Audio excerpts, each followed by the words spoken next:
Olá, boa tarde. A penhora do salário para pagamento de dívidas não alimentares pode ser determinada pela Justiça em casos excepcionais. Não há uma uniformização dos critérios e nem do percentual da verba que pode ser penhorada, mas os tribunais têm levado em conta o impacto econômico nas finanças pessoais do devedor para garantir a subsistência dele e da família. Eu sou Rafaela Vivas e no Jornal da Justiça de hoje vamos repercutir os impactos das decisões de alguns tribunais de justiça e o que diz o Código de Processo Civil sobre o tema. Você confere ainda outros destaques do dia. Supremo Tribunal Federal mantém decisão que desobrigou a Petrobras de pagar indenização bilionária cobrada por sindicatos em ação trabalhista. Ministro do Superior Tribunal de Justiça nega pedido de amigo de Robinho para adiar o julgamento do ex-jogador e aplica multa por tumulto processual. E ainda, desembargador Alexandre Teixeira, do Tribunal Regional do Trabalho da Primeira Região, toma posse como conselheiro do CNJ.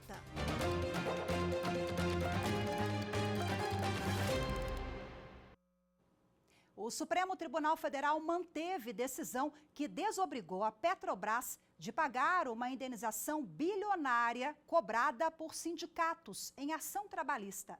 Anderson Arcoverde tem os detalhes. A decisão foi confirmada pela primeira turma do STF em julgamento no plenário virtual. Os ministros acompanharam o voto do relator Alexandre de Moraes. Ele considerou que os sindicatos queriam rediscutir a tese fixada pelo Supremo Tribunal Federal, o que não é possível com o tipo de recurso apresentado.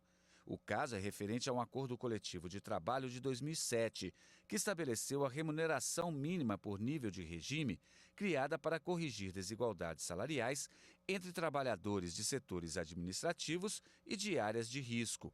Em 2018, o Tribunal Superior do Trabalho atendeu a um pedido dos funcionários e determinou o pagamento de adicional de periculosidade aos trabalhadores de áreas de risco, retroativo a 2007, o que causaria um impacto equivalente hoje a mais de 40 bilhões de reais.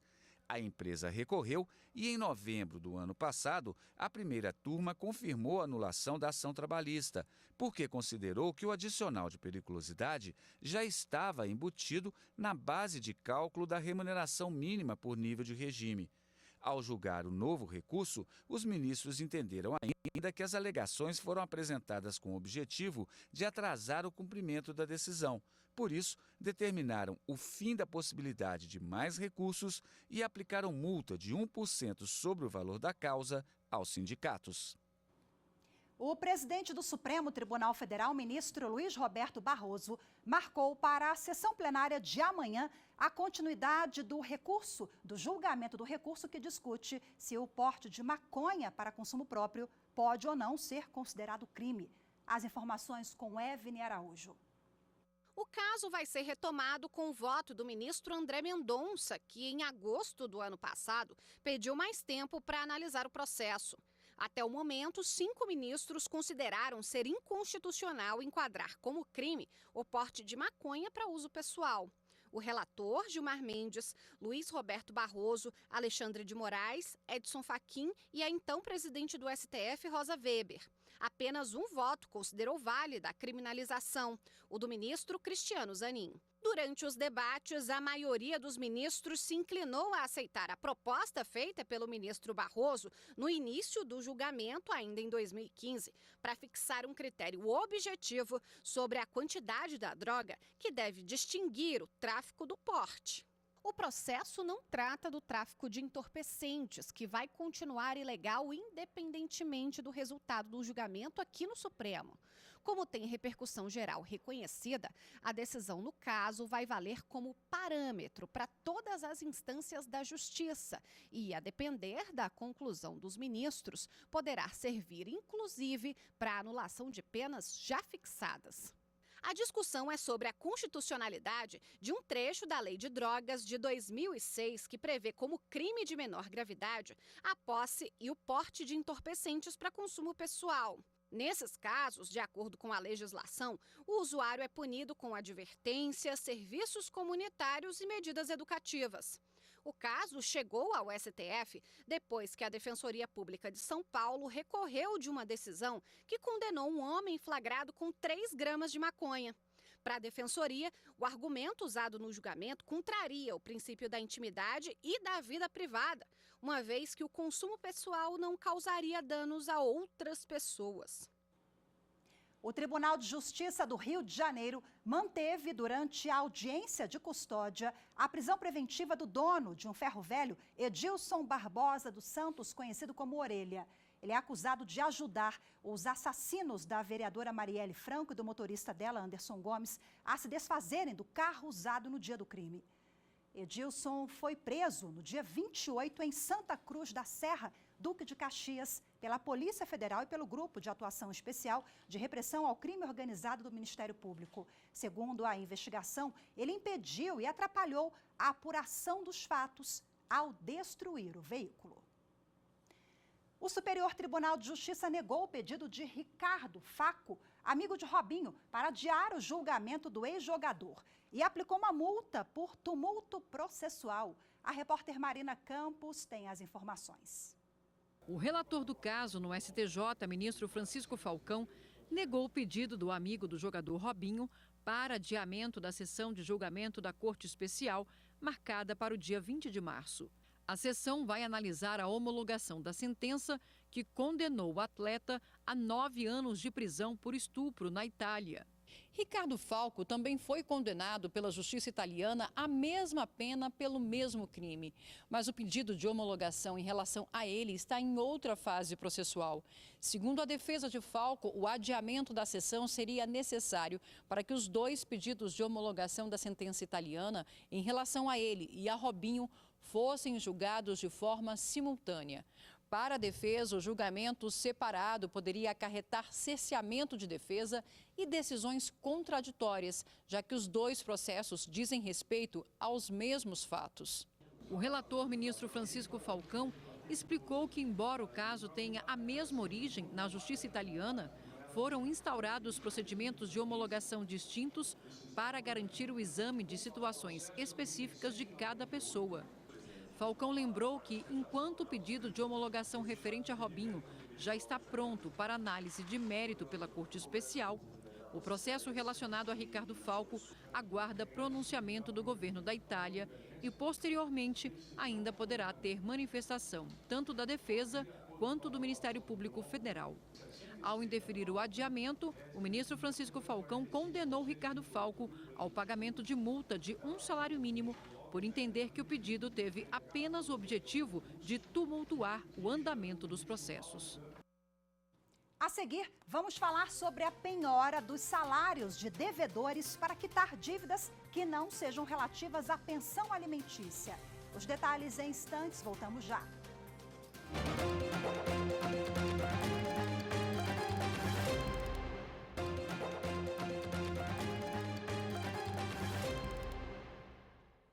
A presidente do Tribunal de Justiça do Acre, desembargadora Regina Ferrari, assinou uma portaria que suspende os prazos processuais nas unidades jurisdicionais da comarca de Rio Branco e do Tribunal de Justiça do Estado do Acre, 2º grau, à medida em razão das cheias dos rios e igarapés da capital.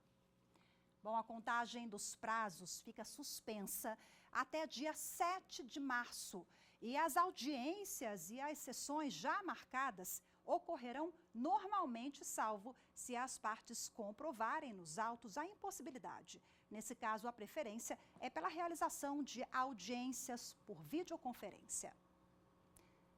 Alguns tribunais do país estão permitindo a penhora dos salários de devedores para quitar dívidas que não sejam relativas à pensão alimentícia. Nós vamos saber agora qual é a interpretação dos tribunais e o impacto sobre o salário dos devedores. Acompanhe na reportagem de Carolina Chaves. Em alguns casos, os juízes e desembargadores vêm permitindo a penhora do salário para outras finalidades diferentes do pagamento de pensão alimentícia, como prevê o Código de Processo Civil. O Tribunal de Justiça de Minas Gerais é um deles. A Corte Mineira concluiu que é permitida de forma excepcional a penhora do salário para pagar dívida que não seja pensão alimentícia, desde que o percentual não ultrapasse o limite de 30% do salário líquido do devedor. O mesmo limite usado no desconto para pagamento de empréstimo consignado. O limite de desconto é para evitar abusos, garantindo uma uniformização do entendimento da Justiça Mineira, de forma a não comprometer a subsistência digna do devedor. Esse limite também está sendo aplicado pelos tribunais de Mato Grosso, Pará, Goiás e Maranhão. O Tribunal de Justiça de São Paulo é o único a adotar um critério numérico e concluiu que se o devedor recebe até 5 salários mínimos, ou seja, R$7.000, o salário não pode ser penhorado para os casos não previstos em lei. Mas se os vencimentos estiverem entre 5 e 50 salários mínimos, ou seja, até R$70.600, a penhora vai depender de cada caso. O tema gera muito debate e o Superior Tribunal de Justiça vai definir pela possibilidade de flexibilizar o trecho do Código de Processo Civil que proíbe a penhora de salários para dívidas que não tenham relação com pensão alimentícia. E agora, para a gente repercutir mais esse tema de interesse público, todos os trabalhadores, enfim, eu recebo aqui no estúdio da TV Justiça o advogado Rafael Lameira, que vai explicar para a gente os detalhes e o que diz a lei sobre o tema. Seja bem-vindo, boa tarde para o senhor. Boa tarde, Rafaela. Um tema de interesse não só de trabalhadores, né, mas enfim, Sim. inclusive dos juristas que estão aguardando a decisão do STJ que pode pacificar essa matéria. Mas antes da gente chegar lá, o que diz a lei, doutor, sobre a penhora de salários? Claro, a lei, essa questão da impenhorabilidade, há um rol no artigo 833 do Código de Processo Civil, né, o novo Código de Processo Civil. Há uma exceção no parágrafo 2º, que diz que a impenhorabilidade não se aplica no caso da pensão alimentícia ou quando há ganhos acima de 50 salários mínimos. No entanto, essa questão dos 50 salários mínimos, se você for observar que o salário mínimo hoje é R$ 1.412, realmente é um valor muito alto. Então, o que os tribunais estão observando? Que não condiz, até foi isso que falou o ministro Raul Araújo, do STJ, que afetou esse tema, que é o tema 1203 do STJ, que tem que se adequar mais à realidade. Então, os tribunais estão se adequando para que não somente na pensão alimentícia, mas em outras dívidas de outras matizes, outras naturezas, possa haver, sim, também a penhora. Que outras naturezas, doutor? Os tribunais não têm fixado quais dívidas podem? Não, Rafaela, porque a questão é o seguinte, o pagamento ele vai entrar no momento da execução.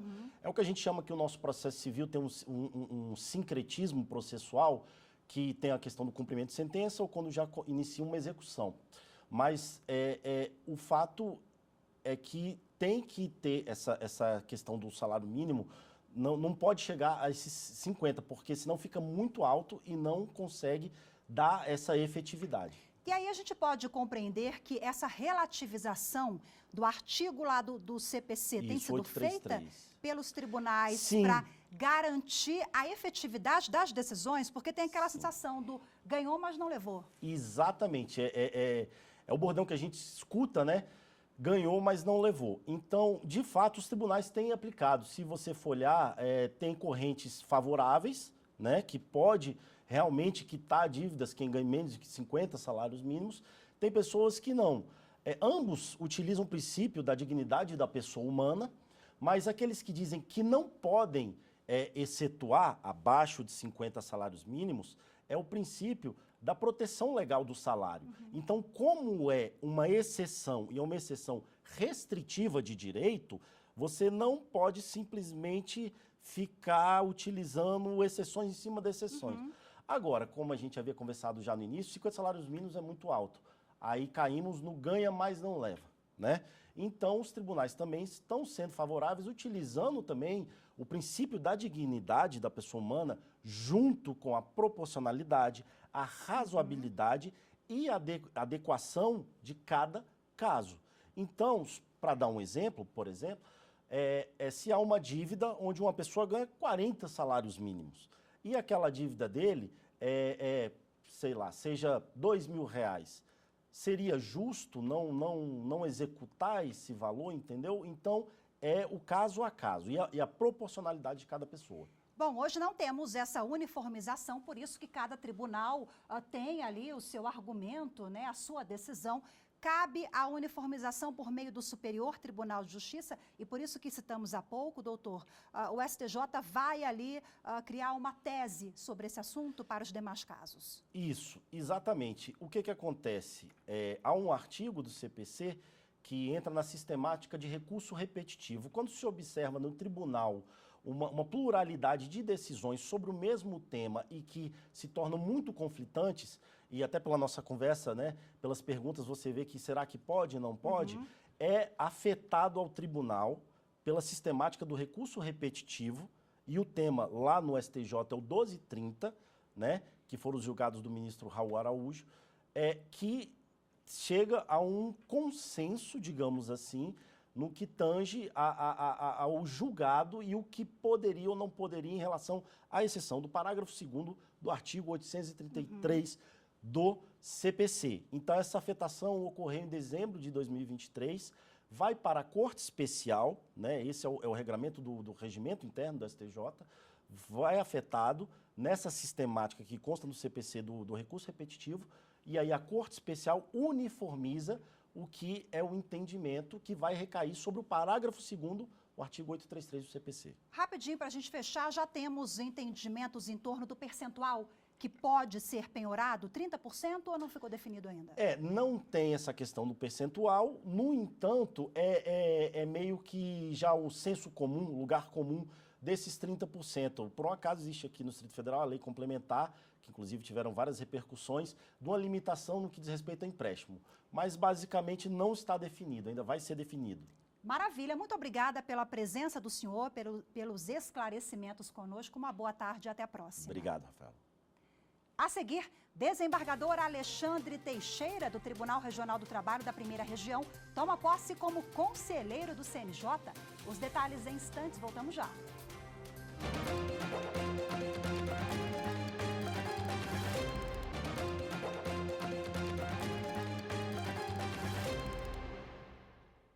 O Conselho Nacional de Justiça deu posse hoje a um novo conselheiro.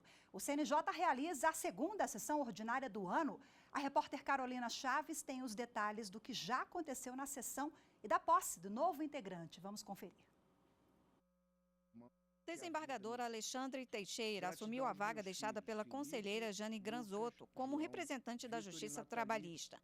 Alexandre Bastos Cunha é desembargador do Tribunal Regional do Trabalho da Primeira Região desde 2005. Ele é especialista em negociação coletiva e direito sindical pela Universidade de Madrid, na Espanha. No discurso de posse, ele afirmou que julgar é desafiador porque a decisão afeta a vida de pessoas e que se considera conciliador.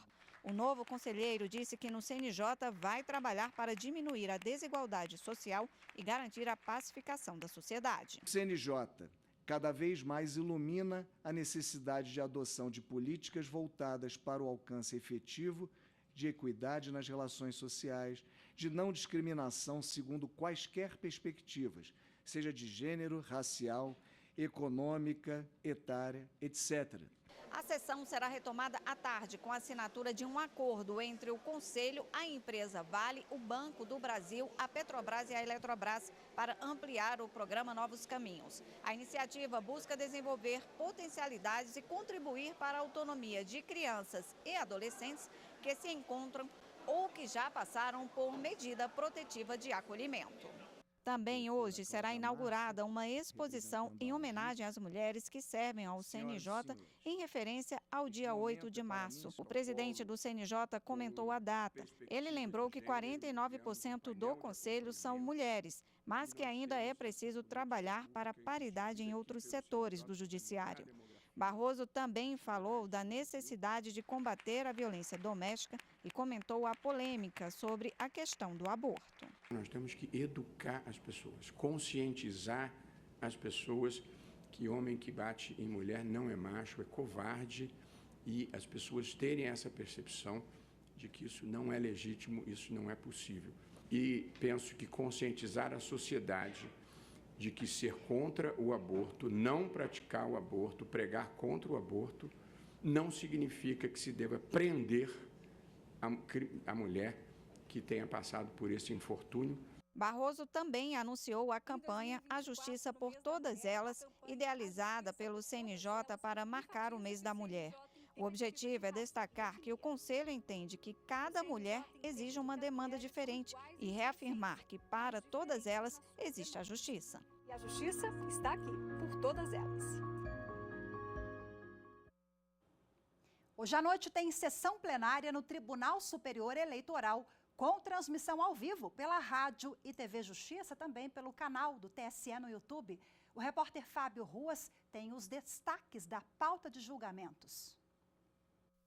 Os ministros do TSE devem julgar nesta terça-feira diversos processos, entre eles um recurso envolvendo a realização de eleições suplementares para prefeito e vice no município de São Francisco de Assis, no Rio Grande do Sul. Ainda na pauta, recursos sobre fraude à cota de gênero em cidades de Minas Gerais e do Maranhão. Além disso, o Diretório Nacional do Podemos pediu a mudança do número 19 para 20, depois da incorporação do Partido Social Cristão. A pauta completa você confere em tse.jus.br. Após cassação de ex-prefeito e ex-vice-prefeito de Armação dos Búzios, no Rio de Janeiro, a Justiça Eleitoral agendou a eleição suplementar no município. Márcio Fontinelli traz os detalhes. O dia 28 de abril foi a data marcada para a eleição suplementar em Búzios, no Rio de Janeiro. Os novos eleitos deverão governar o município até o dia 31 de dezembro deste ano. Alexandre Martins, ex-prefeito, e Miguel Pereira, ex-vice-prefeito, tiveram os mandatos cassados por prática de abuso de poder na campanha de 2020. A Justiça seguiu o parecer do Ministério Público Eleitoral, que confirmou, por meio das provas, as ações ilegais. O Ministério Público do Trabalho não vai ter de pagar honorários advocatícios depois de ter perdido uma ação trabalhista. Para a 8ª turma do Tribunal Superior do Trabalho, ao defender os interesses de crianças e adolescentes, o MPT atuou dentro da própria competência e agiu de boa fé. Confira as informações com Larissa Batista. Elas são filhas de um motorista que foi vítima de acidente de trabalho quando conduzia o caminhão de uma empresa terceirizada. Na ação, o MPT sustentava que tanto a transportadora terceirizada quanto a contratante do serviço teriam descumprido normas de saúde e segurança do trabalho. Como representante da defesa dos interesses das filhas da vítima, o órgão pediu a condenação das empresas ao pagamento de pensão mensal e de reparação por danos morais e materiais. Ao analisar o caso, o Tribunal Regional do Trabalho da 23ª Região, em Mato Grosso, entendeu que nos casos que envolvem crianças e adolescentes, a legitimidade do Ministério Público do Trabalho para propor a ação é apenas complementar, quando não houver representantes legais. Com isso, o processo foi extinto e o MPT condenado ao pagamento de honorários advocatícios sucumbenciais. A decisão levou em conta que, de acordo com a consolidação das leis do trabalho, quem perde a ação deve pagar uma porcentagem do valor em discussão para a defesa da outra parte. O artigo 791-A da CLT diz que ao advogado serão devidos honorários de sucumbência entre 5% e 15% sobre o valor da liquidação da sentença. O Ministério Público do Trabalho recorreu da decisão ao TST. O relator do recurso de revista na 8ª turma, ministro Sérgio Martins, destacou que a Constituição Federal considera o Ministério Público uma instituição permanente e essencial ao Estado. Além disso, atribui ao órgão a defesa da ordem jurídica, do regime democrático e dos interesses sociais e individuais. O relator registrou que, ao ajuizar reclamação trabalhista como substituto processual, agiu dentro da própria função institucional. Por unanimidade, a 8ª turma seguiu esse entendimento e decidiu pela anulação do pagamento de honorários advocatícios por parte do Ministério Público do Trabalho. Hoje ficamos por aqui. Muito obrigada pela sua companhia. Boa tarde e até amanhã. Tchau, tchau.